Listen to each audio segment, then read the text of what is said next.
So YouTube, as I pointed out last week, if you saw my show, which is more than happy to put up hours, thousands, hundreds of thousands of hours of violent left-wing Hollywood content, shootings, decapitations, beheadings, sex, drugs, rock and roll, you name it, Daddy-O. If you put a gun video up disassembling an AR-15 or something like that, you may be demonetized, because God forbid we put up something like that. See a sense of hypocrisy here, folks? Here's our buddy Alyssa Milano, and believe me, I use that term buddy loosely. If NRA or NRATV were run by brown or black people, it would be labeled a terrorist organization with hate propaganda programming that incites violence. Okay, who's the boss?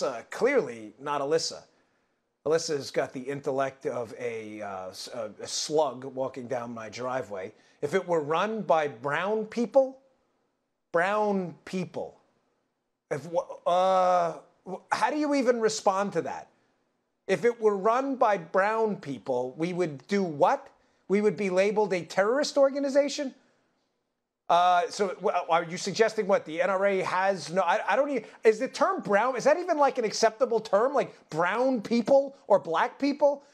You're suggesting what? That we don't have Hispanic or black members? Is that what you're suggesting? Because you'd be lying then. But lying's your thing.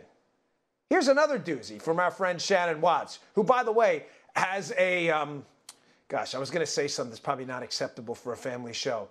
Has an unusual interest, let's say, in our friend Dana Lash. She's obsessed with Dana Lash, to be honest with you.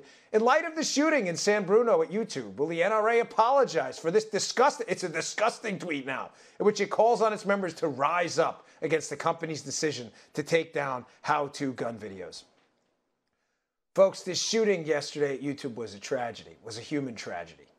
And things can be learned from it if you're a reasonable human being.